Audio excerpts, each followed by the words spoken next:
Do you have any questions before we start? Yeah. No, I like to be as blind as possible coming into a Good. podcast. Okay. Perfect. Yeah. That's great. That works really well. Okay. Parenting's hard, you don't know what to do. You're blaming your kids, but it's probably you. You love your kids and that you can trust. Just remember your kids don't suck. Welcome to Your Kids Don't Suck, cultivating closeness with your children through non-coercive conscious parenting. We're your hosts, Cara and Rythea Lee. Let's dive in and grow together.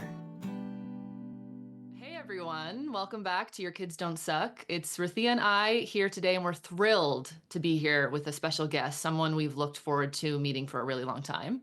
It's Josh Connolly, and he is an Amazon bestselling author of the book, It's Them, Not You, How to Break Free from Toxic Parents and Reclaim Your Story, which equips readers with essential tools and guided breathwork sessions to heal from toxic family dynamics. He's got nearly 500,000 followers on his social media accounts. Very cool.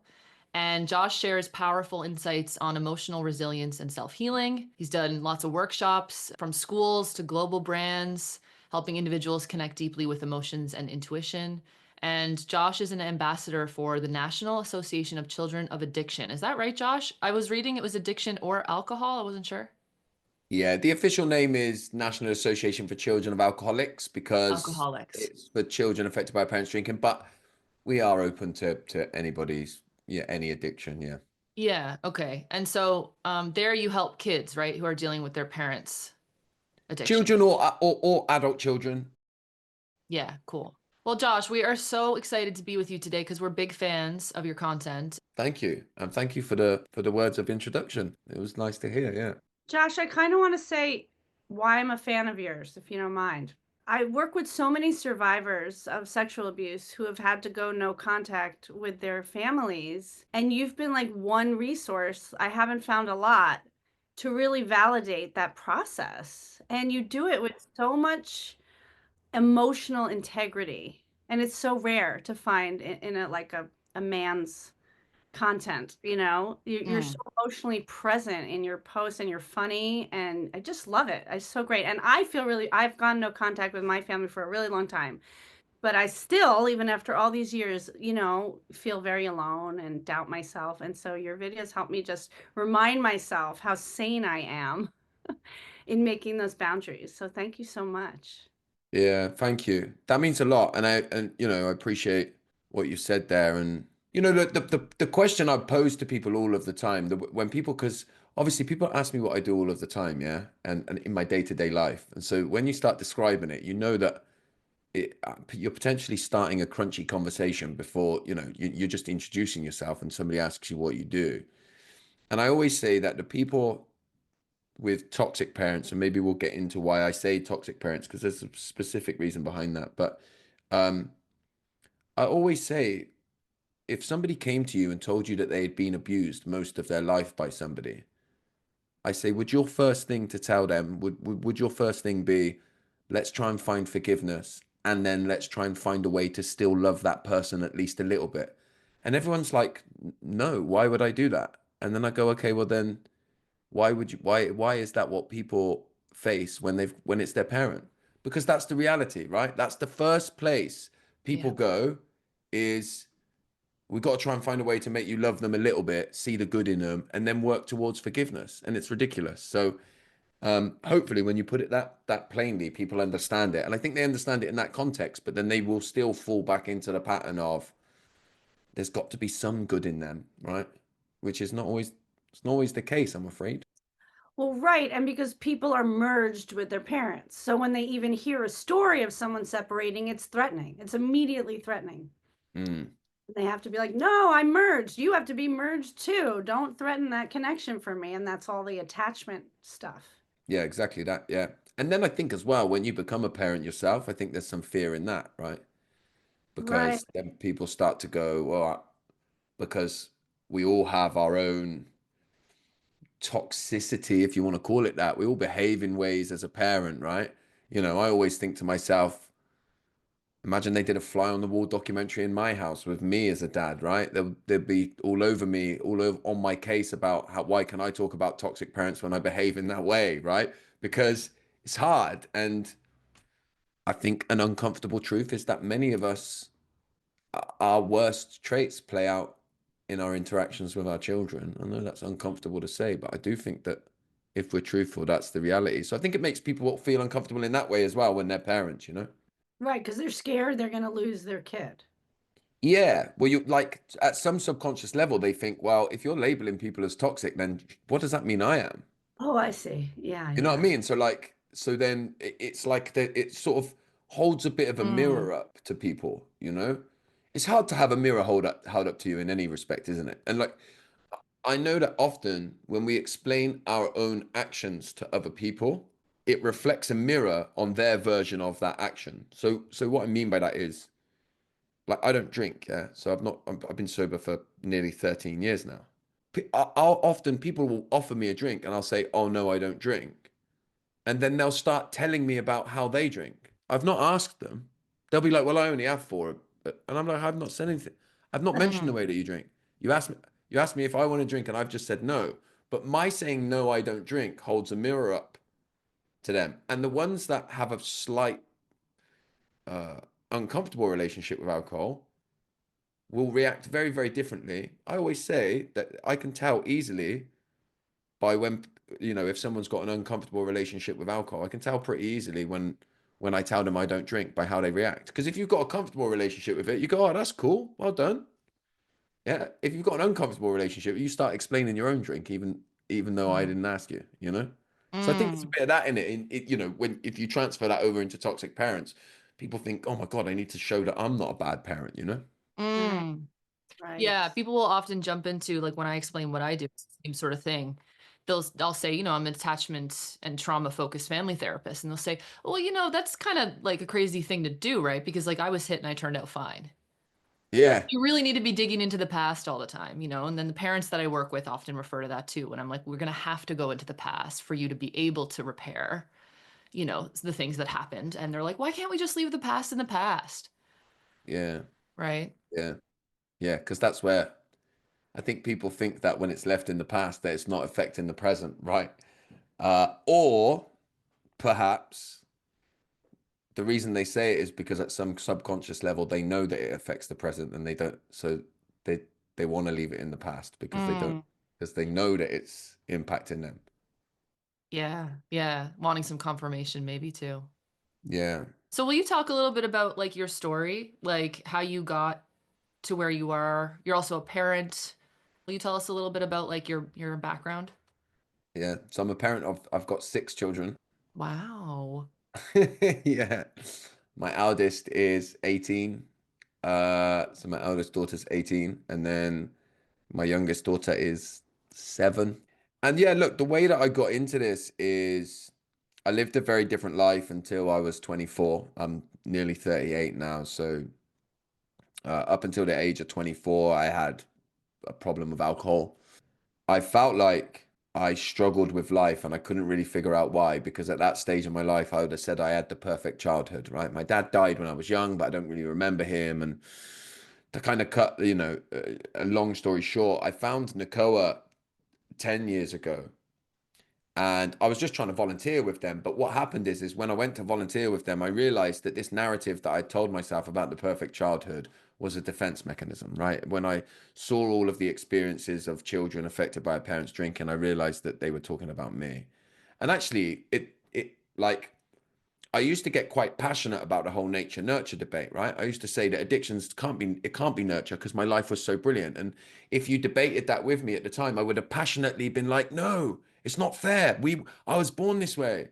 And what I realize now is that I wasn't being passionate, yeah. I was being defensive, right? Because if you said it, if I looked at the idea that it was something to do with nurture, it would have pushed me to somewhere that I wasn't able to go yet. And then through that realization, I woke up to the fact that I had grown up with an alcoholic father. My dad had a terrible problem with alcohol, and I saw some terrible things and experienced a lot of terrible things when I was younger. And I started to realize that my truth is that, and I think in society, in Western culture at least, I think we rob people.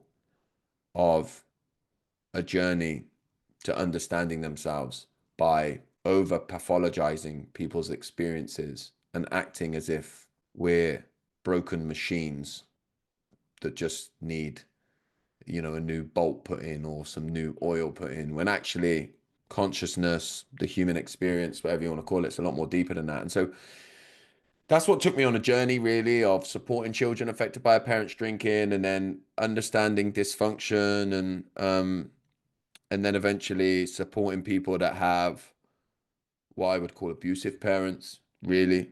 I say toxic parents because I think it gives people an in. I realized that my own healing journey is rooted in truth, and it's rooted in curiosity. And by the way, I realized that as a child, I used to trigger a lot of adults around me because I spoke too much truth. I saw truth too clearly and then wanted to speak it. And so that's kind of what I do today is I challenge myself as well as anybody that wants to engage with the conversations I have across what any medium I do it on, challenge myself to get closer to the truth of understanding people's experiences, because my core belief is that most people's distress makes perfect sense, uh, and is very appropriate to their life experiences if we make them feel safe to be able to look clearly at their life experiences. And that's what my core beliefs are. And I guess I would argue that maybe controversially, that goes against a lot of what we sort of call science in Western culture, in a way that I think we sort of over medicalize and over pathologize things. And that's not to say that pathologization or medicalization is not useful in some areas. I just think that I dread to think how many children have been taken to a doctor at the age of 13 by a toxic parent and have found themselves fixed with a label, uh, or a diagnosis for something, when actually what they were experiencing was just an appropriate reaction to someone being horrible to them all of the time, to put it that simply. Yeah. So, I mean, I feel like I've gone on a bit of a ramble there, but yeah, that's my story, and how and why I find myself so passionate about the things that I am. Yeah. I love when you just say people being horrible to you. Like there's just so much, I don't know what the word is, suppression of just naming that very basic thing around people's childhoods. Even that is still culturally like a no-no. It's just so refreshing. um, Yeah. our whole podcast is about non-coercive collaborative parenting. And I'm just so curious where you're at with that, or how you might name how you parent in the face of everything you're saying.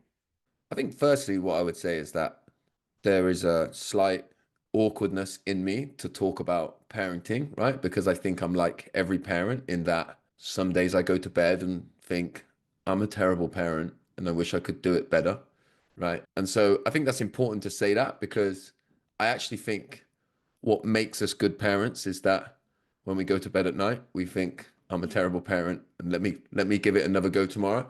But what I would say is that, like, revisiting is probably the greatest parenting tool, parenting thing that I've got in my life, which is the ability for me to go back to my children as soon as I can and say, you know what? That thing yesterday was a me thing, not a you thing. I apologize for the way that I acted to you, you know, and I just want you to know that that was entirely me, and I caused that reaction in you. And if I didn't show up in the way that I did, you wouldn't have reacted in the way that you did. And I was wrong to then go on to berate you for the way that you reacted or whatever. And I think the reason I picked that as like the main thing is because in the moment, my kids, my kids trigger me, right? Yeah. That's the truth. Yeah. That's the truth, is that more than anybody else on the planet, my children can activate my body. And so I'm doing the best that I can to work on myself the best that I can, to give myself and my children the best opportunity to know themselves. And that's what we're talking about here, right? It ultimately is, how can I help my children to develop the best sense of self in them so that when they reach their adulthood, they have an understanding of who they are. That's where I'm at with it here. Yeah, it's like there's this, it's like such an art of getting out of the way for our children's development, and then also guiding and supporting them. It's like such a profound, complex dance Yeah. that no one can tell you how to do. And especially when you've lived through trauma, and abuse, and you don't even have it in your body. You can't even refer to your own body to know how to do it. You have to completely recreate it and invent it from your own in the moment learning. Yeah. And I do think there's a lot to be said for, particularly if you've grown up in any kind of dysfunction yourself. And I would argue that's most of us. I think that function is not the norm. I think dysfunction is the norm. I think that particularly though, if you've grown up in high levels of dysfunction, we often see things, there's a quote I often see that says, give your children a childhood they won't need to heal from, right? And I'm like, good luck with that, right? I'm more like, I hope, and I feel like I'm doing this, that when my kids have gone on the journey that every human goes on, by the way, I believe, which is where they go away from themselves and they'll go away from you. And then you journey back and you realize that the answers were within you the whole time. And I hope that when that healing work that starts comes along for each one of my children, whatever that looks like, I hope they will be able to say, "Hey, Dad, I'm doing this thing, one-to-one therapy, or I've been to this retreat, and this came up for me, and here's where I feel like you let me down." And I'll be able to think, "Wow, that feels crunchy and not very nice, but what do you need from me? What do you need from me? And how do I best support you in this?" And that I will have the courage to look at myself and see where I failed them to make them have to do that bit of work. That's more realistic, I think, than getting parenting absolutely perfect and not having to undo some of what we've done. I think a lot of what you're talking about too is relational resilience. Hmm. A lot of fathers really struggle with emotional expression, being able to take accountability, to open themselves to reflexive parenting practices. Yeah. What do you say to fathers around how they can unlearn toxic messaging about emotions and how can they model resilience and emotional resilience for their kids? I think one of the biggest mistakes that we make with men is we try to get them to rationalize their experience. I think a lot of men and boys rationalize their experience, right? I think we teach, by the way, I think young boys are taught to be angry because I would argue that in the systems that we create for young people, it's seen as relatively normal for a boy to be angry when they're younger, right? So we give them and allow them their expression of anger without helping them to, and we just say anger is either good or bad, right? We just say it's bad, but we sort of let them have it because boys will be boys. So I think men end up having this one expression, which is just anger that they don't really know how to control. But I think what men really need is more somatic work, more understanding of their bodies, more real. Like, let me give you an example, right? Before I became more conscious and aware of who I am, right? We used to take the kids swimming when my older kids were younger, and when we went to the swimming pool, I used to hate it, and I'd get really angry, right? And I'd be like, if he doesn't behave, we're gonna leave, right? Because he's not behaving, right? And to be honest with you, my wife would say, I feel like you don't want to go swimming when we're there. And the truth was, is I would think, oh, I, I don't, I don't like it there, right? And then I think, I must be a terrible dad. What's wrong with me? I can't even enjoy swimming with my kids. But I don't know how to vocalize that then. But actually, when you look at what happened is when I start to understand my body, when I'm swimming and there's loads of kids and I feel quite out of control because I'm not the best swimmer in the world, my sense of control in my life is gone. So I start to feel overstimulated and overwhelmed very, very quickly. And so my anger is my reaction to that. So the more that I start to understand the feelings that I have in my body, yeah, the more I can start to describe them. Yeah. So I can say when we're swimming, like, I feel overwhelmed. I can feel myself tensing up. But the moment I'm able to communicate that to in my example, my wife, I'm no longer alone with it. It doesn't go away, but it loses its power. I don't end up in anger. I don't end up in self-loathing, shame, and hate. And then I have the possibility of being able to deal with it in a different way. But that's somatic work, yeah. And this is why when you picked up on that, I say like horrible is I think we should talk to people in a language that they will understand. And so, like, if we start using too medical type terms, you're going to turn loads of people off. If you start using spiritual and seen as sort of woo-woo terms, then you might turn other people off. And I think, by the way, what happens is we get involved in spiritual communities and then we sort of morph into being accepted to them and trying to show that we're spiritual and all of that. And I'm way into all of that stuff, but I'm also just recognize who I am. We need more of just like, let's speak in a language that we understand. You don't have to describe the emotions in any other way than what they feel like to you. So somatic work and then allowing people in a language that works for them. I mean, I'm sure both of you in the work that you do know that you let people lead with their language, right? If somebody says this is what I feel, then that's what they feel, right? So that's the language you use with them. And we don't do enough of that, I don't think, no. You know, I work a lot with men who are determined to not be abusive, so they're completely shut down. Mm-hmm. It's like a different affliction. They're like, I don't want to be that guy. I don't want to be that stereotype. I don't want to be the way my dad was, or whatever. And so they have a total shutdown in their emotional life. And it's obviously like a therapeutic journey to like unearth that. But I'm wondering if you could talk about that a little bit. Yeah, look, again, there's two things I would say. One, I think that men hold everything in because they don't know how to express it. Yeah. So, like, simply put, I don't know how to communicate, or in times gone by, and I can still be like this. I struggle to communicate to my wife if she's done something that makes me feel uncomfortable because I'm worried if I say it, then she'll think I don't love her properly, or it might make her think differently of me. So let me just keep it to myself. I'll deal with it. As long as she's all right, I'm going to be okay. Then I hold that in my body. That then starts to breed resentment. And then and then what was something relatively simple in the beginning starts to become something big. And then I don't know how to talk about it without feeling like I'm going to sound abusive or horrible, right? So I end up not talking about it. So there's something around that and around communication and that like space to allow the somatic stuff out. But then I would also say that another saying I hear a lot is be the parent you needed when you were young. And I think we should be the parent we needed when we were young for ourselves, but I don't think we should be that for our children. None of my children need the parent I needed when I was younger, because otherwise I'm going to parent them from a complete place of lack, right? They need me. They need me. And I think that what I would say to men, if any of them are listening, is that the biggest issues I faced as a result of the ways that my dad were not because of what he did. It was the secrecy, shame, and the inability for any of the adults in my life to explain why it happened. Mm-hmm.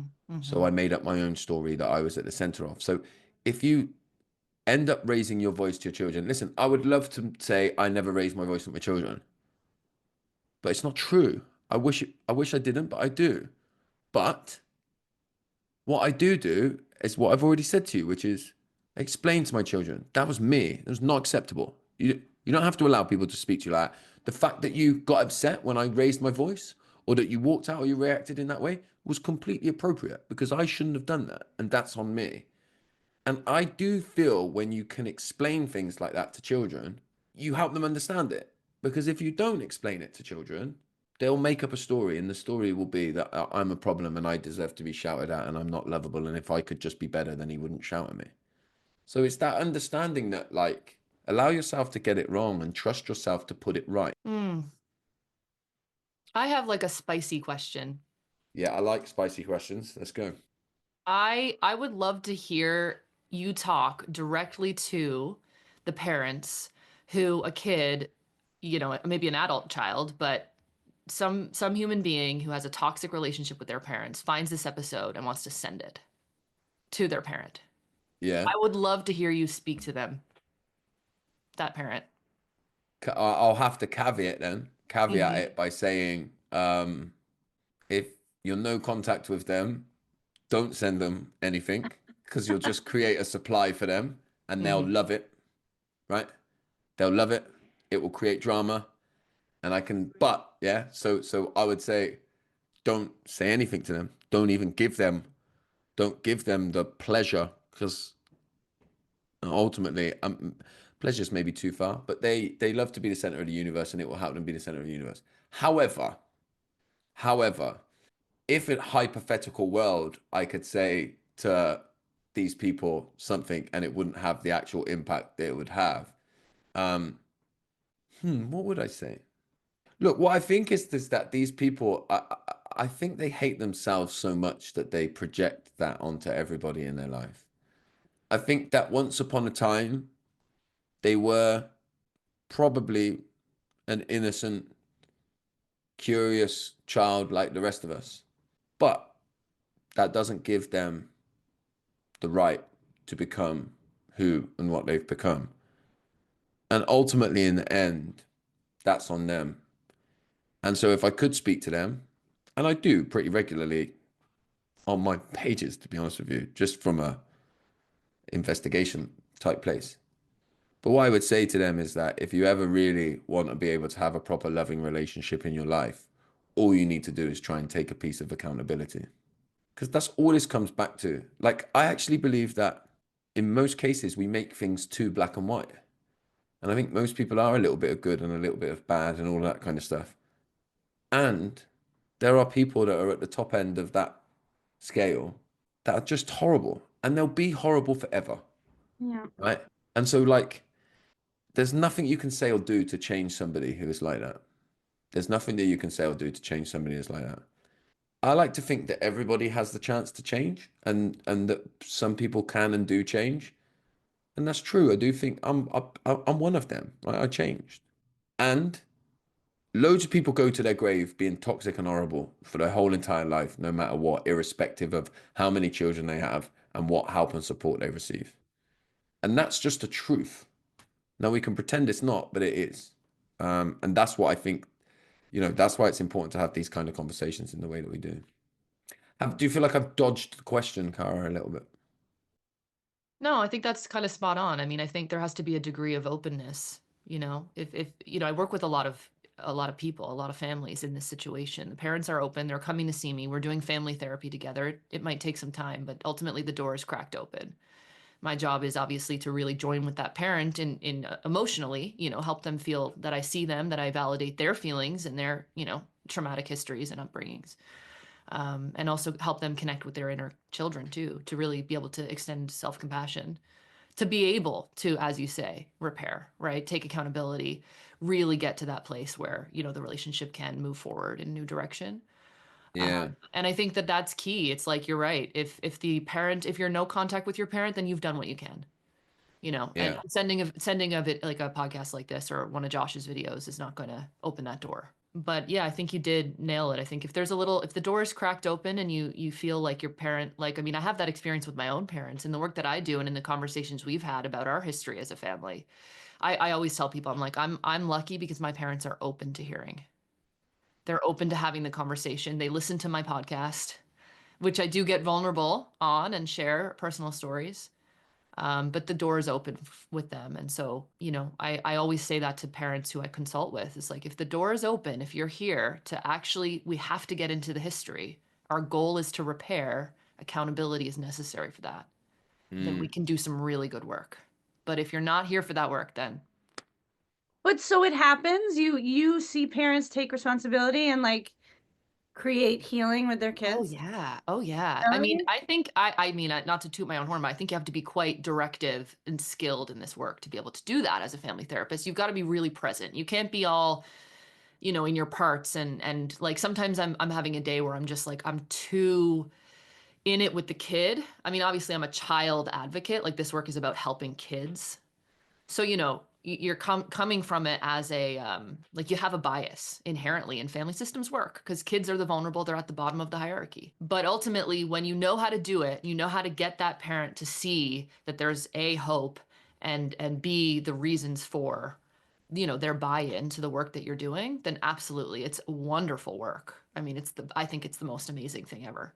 I have a question, if Yeah. if I can. I don't know how much you'll be able to answer it because obviously, like, yeah. Let me just add: has there ever been, or can you foresee there ever being an instance where you're like, this is not good for this family to work together because the parent is clearly toxic and abusive, and Absolutely. this is just a new theater for them to carry out their abuse? Yeah, absolutely. Absolutely. And that's something that, you you tread carefully. You do what you can. I mean, I've done trainings in family therapy, and actually they'll show videos of where it comes to an end, which I find really cool to see. They'll play out a scenario where there's a parent who is violent, who's abusive, and there's just nothing the family therapist can do at that point to help that parent. Their door is closed. It's toxic. And, usually it comes to an end at that point, and the best move forward is to get those kids support, and to Yeah. move forward with boundary setting, move forward with, maybe there's, no contact. There's often, like, other supports involved, like legally, when the kids are younger. But in adulthood, yeah, it's about doing your own trauma healing at that point, right? Yeah. Yeah, but that absolutely happens. And you have to remind yourself, like I do this work with people who are open. I do this work for the people who are available to do this work. But if that door is closed, it's not my job to get it open, right? Yeah. And that's a really Yeah. freeing perspective to have, I find, as a family therapist. Yeah. Yeah. You must, and that's like, that's one of the things, right? In an ideal world, you'd have everybody with open doors, all sitting in a room together and sorting it out, right? And I'm Yeah. sure when that happens, Yeah. that's kind of what I'm talking about with me, right? Like, particularly when I look at, because I had 4 children before I stopped drinking, right? So my daughter was born when I was 18, and then my next daughter was born when I was 19, and then my 2 boys were born when I was like 20 and 21, right? Wow. So, Wow. so I can foresee a time in the future where one or more of them is like, I really need to work on some of the experiences that I've had as a result of the way that you were with me. So I could really foresee a time where I'm in a family therapy room with them, and I'd like to think I would Mm, be open to being helped and supported into seeing my role and my part and all that kind of stuff. yeah. And I guess a lot of the people online that I advocate for are the parents who the doors are just like the Mm, opposite to open. It's like mm, firmly locked and closed. And it's like life's a bit of a theater for them to just play out their drama. yeah. Yeah, well, I love the work that you do for that reason, because people need a space, like Rathia said, people need a space where they can feel validated in that. And there's so much fucking grief in that Yeah. people need to be seen in it. Like, it's a real thing. This happened to you. It's literally about them. It's not about you. This was Hmm. done to you. You didn't deserve this. This is very real. And there's just the plain language you use, and like the bluntness through. I think that's so huge. Like, I personally am really drawn to that kind of content, because I do think it warrants frank discussion.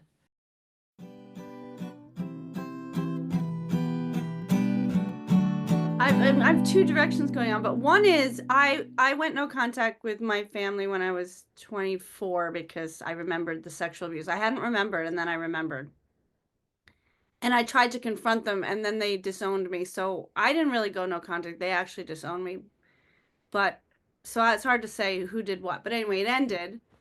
And what happened, because it happened to me so young, and I got the right therapy at that time, because now I'm 55, was that I was able, through all these magical ways and a lot of suffering, to create a family of choice. I actually have 2 people that we are raising our children together, and they have similar stories to me. They are not connected to their family of origin. They're abuse survivors, and our kids are cousins, and we spend all our holidays together and all our birthdays, and they're all best friends. And like, I think that's unusual. And even though I have that, it's still really hard to be someone who doesn't have any extended family at all. I mean, it's hard is not even the right word.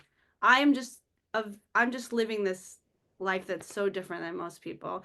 And Mm. it's so painful that I'm used to it, but it's also wonderful because I don't do all those halfway events where you go to these Mm, terrible weddings and and you go to gatherings where your abuser is there, your mother's abuser is there. I don't do any of that halfway stuff where I'm around all these sick people who are doing all their addictions and abusing their children. I don't do any of that. And so it's like it's clean. It feels really clean. It feels really good. It feels like I created like a whole other stream of a generational energy. I mean, it's just completely like I departed.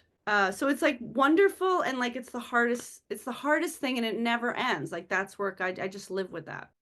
And that kind of both, it's both that you're talking about, right? I think that's one of the complexities that people struggle with the most, which is like you need to understand that when people go no contact, and I guess I was just thinking when you were talking, in the circumstances that we're talking about, it's always the parent that goes no contact, right? Because Mm. even if you're the one that has to lay the boundary, Yeah. really, I guess we should say, my parents forced no contact. Yeah. Oh, You know what I mean? Because like I just thought right. of that while you were speaking, because when you were like, I guess they went no contact with me rather than, and I'm like, well, I guess that's always the case, right? If you abuse me, if you're abusive to me, you forced no contact. I've not gone no Mhm. contact with you. I was actually trying to have a relationship. You forced it. So I mean, that just came to me then when when we were talking. So I definitely think that there's something in that. But when you're no contact with a parent, in most cases you both love and miss them still, right? In some ways, love may sometimes dispel, but you might miss them, right? Or you miss the parent that you never had, or like like you're no contact, and then you don't want them to reach out and contact you, but you're also there's a bit of you that's like, why haven't you reached out and contacted me, right? So you can be Totally. you can be both annoyed that if they do that they've ruined your boundary, but simultaneously be upset and distressed that they didn't try, right? Because the two things in this situation both make sense, and I think that's why I am frank with the wording that I use, right? Is because people that go through this experience have their experience dubbed down all of the time, right? I had it with my dad, I'd be like, you know what, my dad was an alcoholic and I feel like he let me down.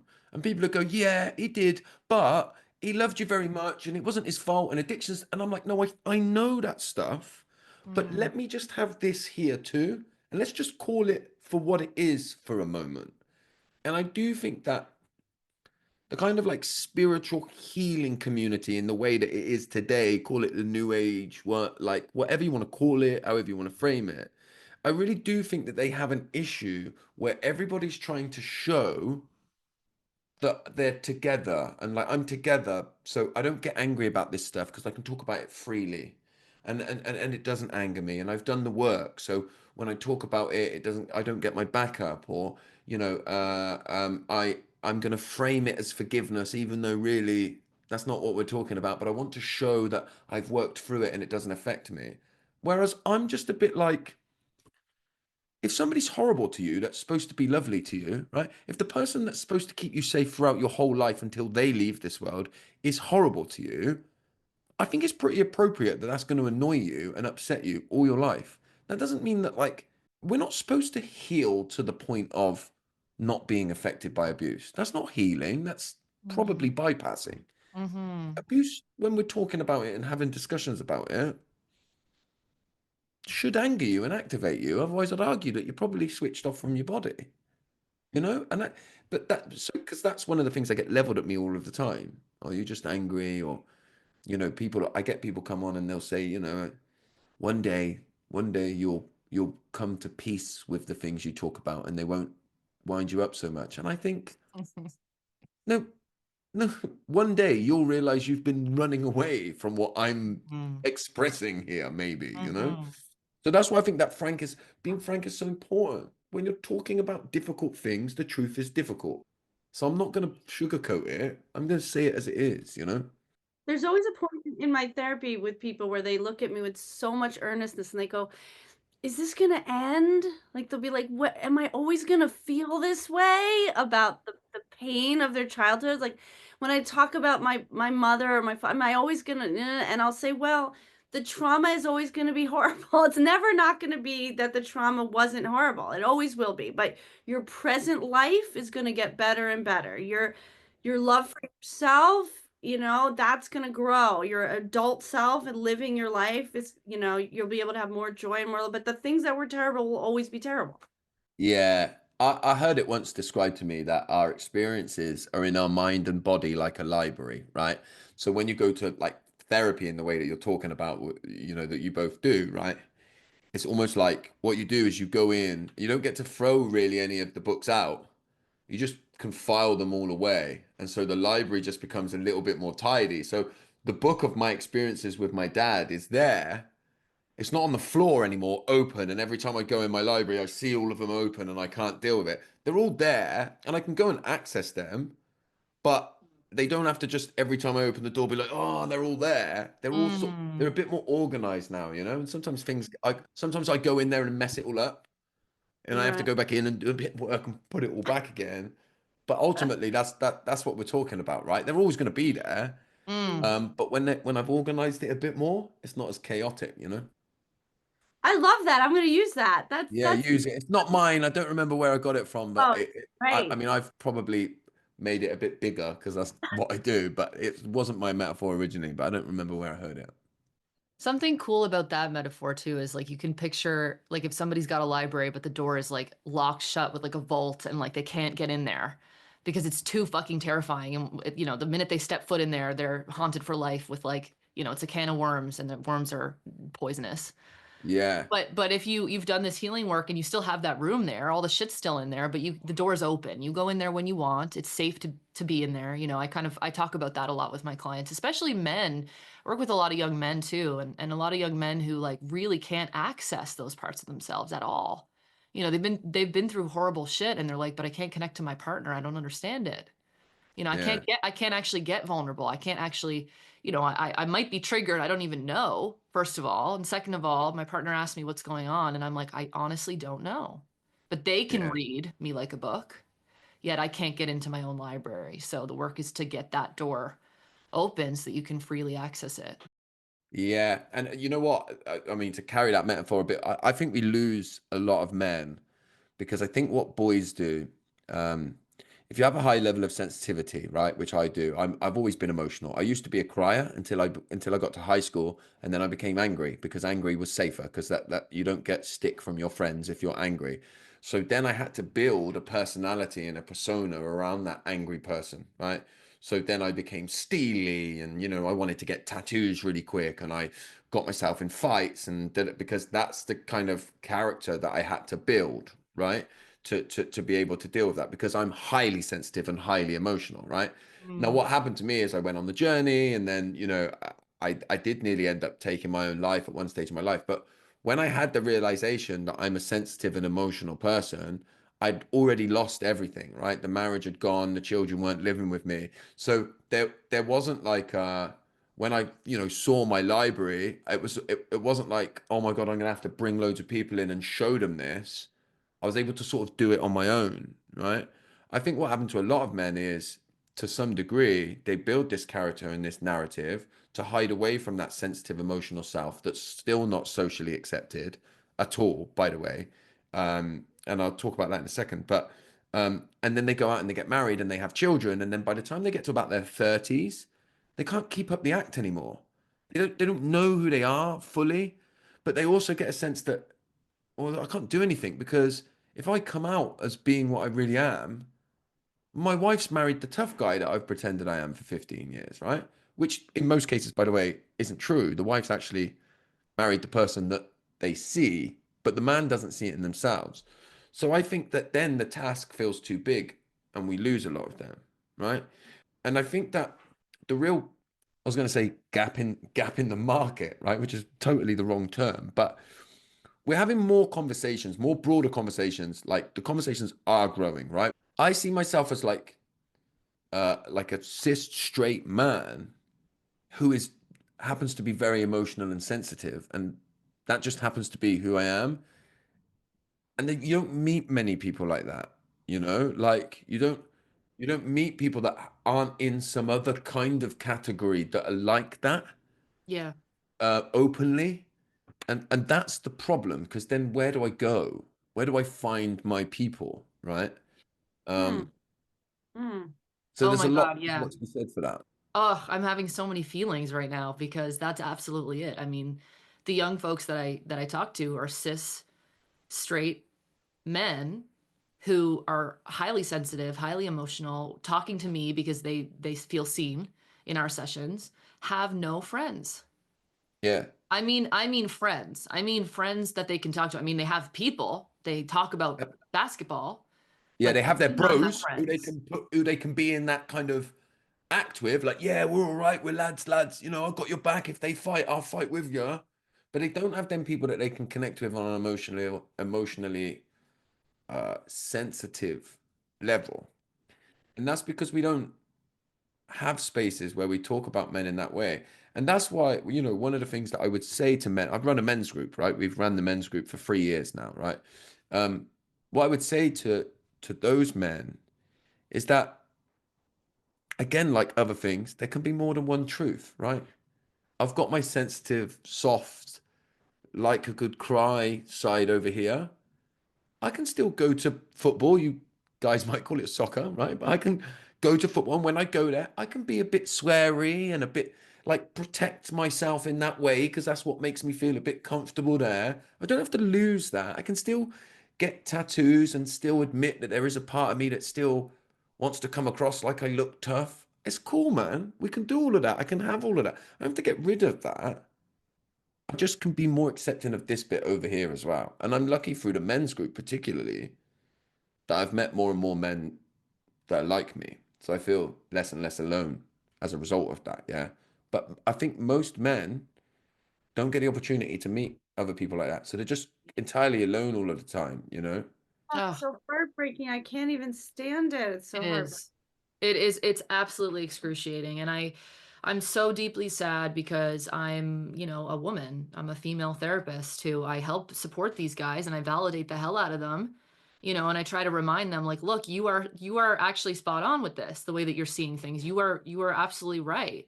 This is the way vulnerability and emotionality connects us. This is like, we're social animals. This is so important and necessary and a beautiful part of you. But like, I'm this woman over here trying to explain that to them. It's not the same.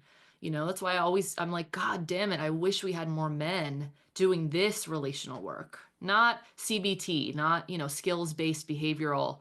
We have enough men doing that. I mean, relational, trauma healing, sitting in the shit with people, reminding them that they're not alone inside of their humanity. Yeah. Because that's the depth that I need, right? That's Yeah. the depth that I crave as the type of person that I am. Yeah. Yeah. And so we have to create more spaces like that because, and look, the way that that played out when I was younger, and it's sort of hard to articulate, but like I knew I preferred being around women like more because I felt more comfortable being around women because I felt like I connected better there.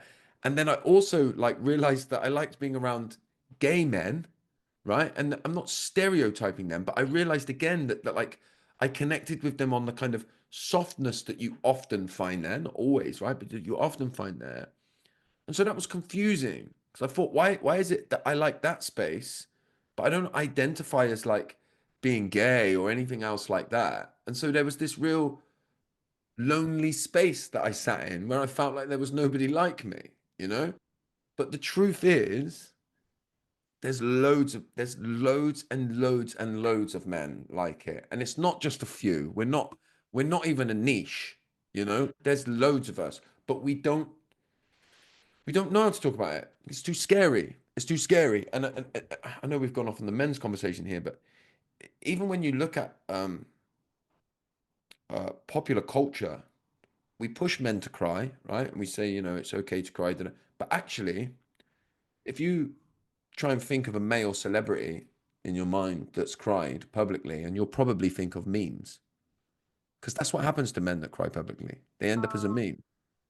Oh, right. Like I know Will Smith went on to be a bit silly more recently in the stuff that he's done. But before that, something like his wife, like, sort of told him on a TV show that she had slept with somebody else or something like that. I mean, I don't know the full, but he cried on TV. And then I only know about that because I've only ever seen a meme of him crying, right?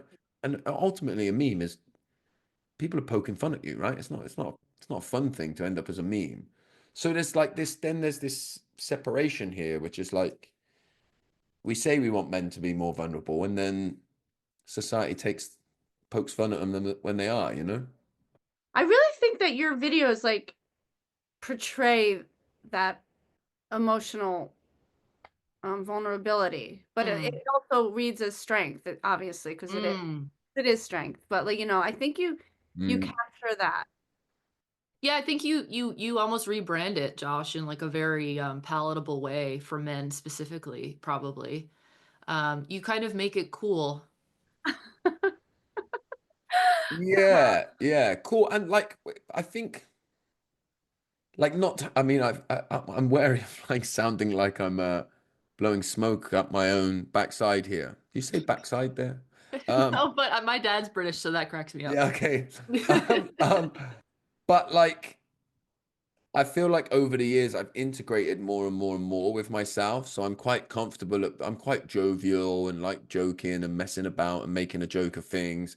I know that I can be a little bit sweary and like more and more and more I've just accepted who I am in all of my aspects of who I am. So I just more and more in my content allow them to come out. And I think that's what helps people relate because people go, oh, you can do this stuff and be normal, you know?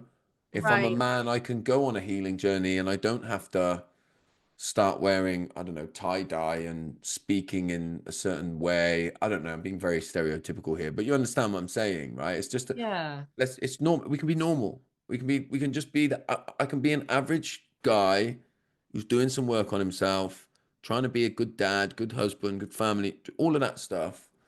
And I can go to football on the weekend and be a bit sweary. Like you can do all of it. You're also a mess. I feel like you're clearly undone at times. Like you're clearly, Yeah, and it's like yeah.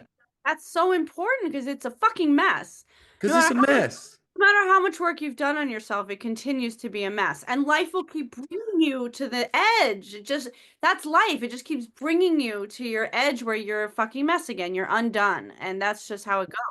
Yeah, and that, I always try to do, I always try to really explore what I'm trying to convey. So, like earlier on in this podcast, you asked me like what I am as a parent.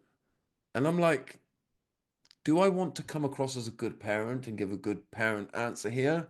Or shall I Right. try and give them a truth? And the truth is like, first of all, I'm a bit awkward because I don't feel like I'm a good parent. And you're sort of asking me as if I am, you know?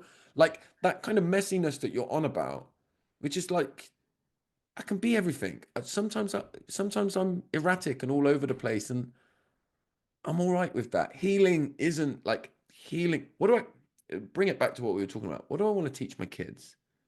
What do I what do I want to help my kids be, right? I want to help my kids be themselves. I want them to be themselves. I want them when they're sad to be sad. I want them when they're happy to be happy. I want them when they're playful, joyful. I want them to just think I can be free to be myself and my dad is going to love me no matter what. That's what I want for my kids, right? And I hope that if I give that to them, then when they're older, they'll do what they want. They'll be free. They'll think I'm lovable when I do anything. Yeah. And so that's what I want to be. I want to be myself. I want to be like unapologetically me. I don't want to keep worrying about whether I'm pleasing you or whether I'm being conveyed as having it all together because I ain't got it all together. Like you said, I'm a mess. I think we all are. And when I meet people that ain't, I'm wary of them. Mm. You know, I'm wary of them. I wanted to say something about your hope that your kids could come to you someday and you would take responsibility. I, in this like philosophy of how I'm raising my daughter, she's already doing that. Or she's already calling me out all the damn time. It's crazy. She'll say things like, "Did you hear what you just said? Are you going to tell your followers that you said that?" She'll say stuff like that. Oh no. So I want to film you. Wait, I'm going to film you doing that so that your followers Amazing. see that. She's really like aware. Or she'll say, Mom, you're so needy and you're so invasive. She'll say stuff like that. And I'll be like, okay, I'm working on it. I'm working on it, and I do work on it. Um, so it's also like if your child is allowed to be themselves and you do have mutuality of power in the relationship, they are free to call you out when things feel shitty right then. Yeah, Hopefully. You don't have to yeah, yeah. wait till they're in therapy later in their life, like you can do it right then. Or you could say, a lot of times I'll say, "You're right. I'm really triggered right now. I'm going to work on it. Then let's go over it again. So, Yeah. I Yeah, also yeah, yeah. I also have a partner, and we do that with each other. We go, you're acting really triggered right now. Can you go take a break? And we do that with each and for each other. And that's part of the culture of our family, that we lovingly name it, as an accusation, but as like, calling in, like, you're not in your best self right now. Mm-hmm. Yeah. That's freedom, isn't it? That's Mm. freedom to like Mm. say, be, and express your truth in the moment without worrying, am I going to upset my dad? Am I going to set him off, or my mom, or whatever, you know? So Right. like, yeah, that's that freedom that we're talking about for sure. Yeah, I love the whole idea of just like being able to guide your kids without shame. Yeah. That's just the most beautiful, profound gift you could give to another human being. Just being able to, unconditionally support them, and you're not going to shame them for it. You're just going to be there, and Yeah. then you get the same grace in return, hopefully. Yeah. And then when you shame them, they go, you're shaming me. Right. Yeah. Yeah. Yeah. Yeah. Yeah. They can call it out. And I mean, like, if you think about what's amazing in like very young children, right? Before life gets hold of them, they're sort of, they're curious, they're free, they've got an innocence, they're explorative, they want to know about everything. Like these are the qualities that you want to keep nurturing in them, right? You want them to feel like they can question you. Like they should, like your kids should question you. They should be able to go, why are you being like that? Yeah. Yeah. You know, like my daughter, my youngest girls, they say it to me all the time. My daughter will say to me, what's wrong, Dad? Yeah. And I go, nothing. She goes, well, why is your face like that then? Oh my God. My kid is only not even 3. She'll be 3 in May. And she goes, Mommy, why is your face like that? And I'm like what? And I like try to Yeah. smile. She's like, your eyes are scary. Like she can tell, she's trying to pull me into that place where it's like, you're present, Mommy. Where are you? Yeah. Yeah. I was at a schools conference yesterday. So I was speaking to like teachers and foster carers, right? And somebody asked me the question because I was telling them about the nervous system and understanding how you truly feel in your body. And they were like, yeah, but what do we do if we feel triggered or we're in like our stressed state or our shutdown state and we're around our kids? Like, what do we do? And I'm like, just be honest with them.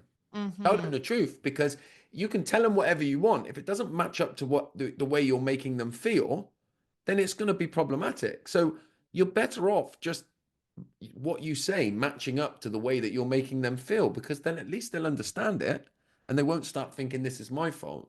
And at least you're not gaslighting them. Exactly. Exactly. Exactly. Yeah. But Josh, before we end, will you just say what you mean by somatic work? Because I think most people would have no idea what you're referring to. Yeah. Just any like, and this is it's a really good question because I want to answer it as clearly as I can.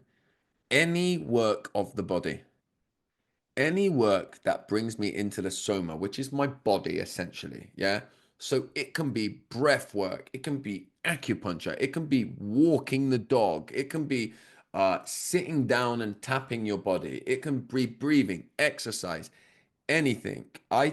In my book, there's a chapter called the body first approach, because I believe Western culture has it wrong, right? I believe that Western culture actually wants us to get up in our head and rationalize everything as a way of ignoring how we feel in our body. I would even argue, and I don't like to be too controversial. No, I think maybe I do like being controversial. Maybe I do. Yeah. But I would like argue that even things like CBT sometimes is, let's get you back up in your head.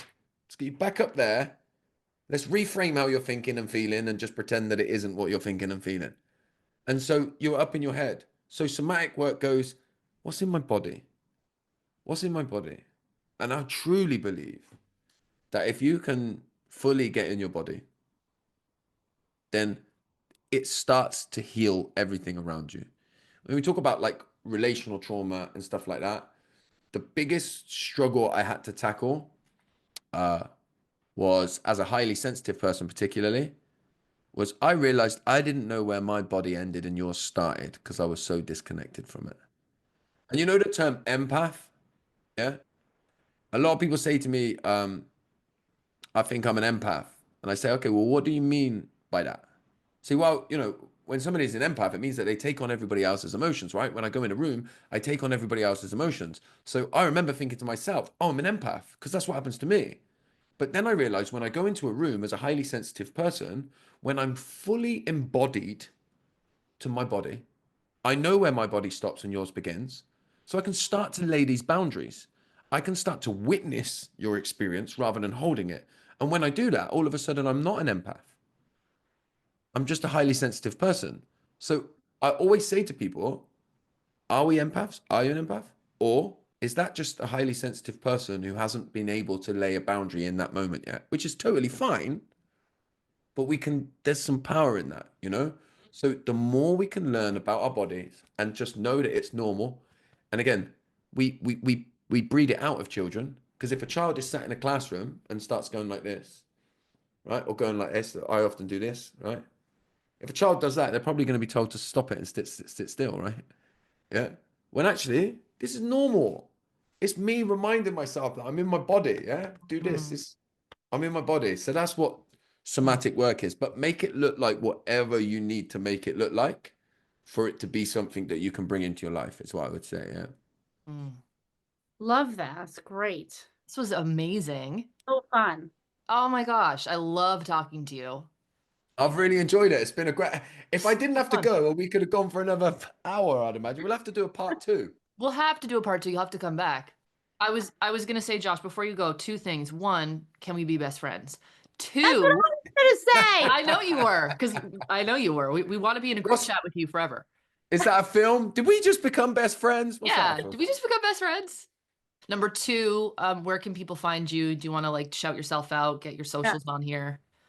Yeah, so I'm Josh_FFW. And then if you're stateside, my book, It's Them Not You. It comes out next week over there. So you can pre-order it now if you want to. And maybe by the time this has come out, it'll probably be out over there. So it'll be on Amazon and on my website, which is just joshconnolly.co.uk. And what I would say very quickly is every chapter of the book ends with a QR code. And you scan that QR code and it'll take you to a video of me that will get you to do the somatic work as well. So you get to do a breath work at the end. That's amazing. Journaling prompts and everything in there. It's more of a workbook, but you get to do the kind of rational head stuff, and then you do the breath works at the end as well. So you're doing the whole bag of it. Yeah. Oh, that's amazing. Well, that's amazing. This is such a good resource. All right. Well, have a great day, Josh. Thank you. I've enjoyed it. Let's do part 2 soon. Yeah. Please. Keep in touch Yes. with me. Yeah. All right. We'll be in touch. Yeah. Yeah. Right. All right. Okay. Thank you Take so care. much, Josh. Take care. Cheers. Bye. Bye.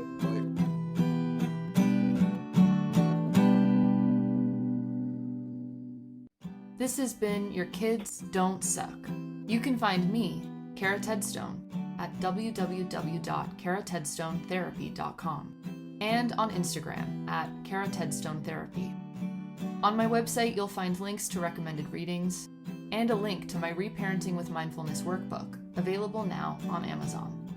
You can find me, Rythea Lee, at www.rythea.com. That's RYTHEA.com. There you'll find published books, articles, and music, and parenting videos. Also, I'm on TikTok at Rythea Lee, on Instagram at Rythea Lee. You can book parent mentoring sessions with me through my website. And also I have an Advice from a Loving Bitch YouTube show that helps people heal self-hatred, and that's rythea.com/advice. It is important and essential to put our voices, Rythea and Cara, in a context.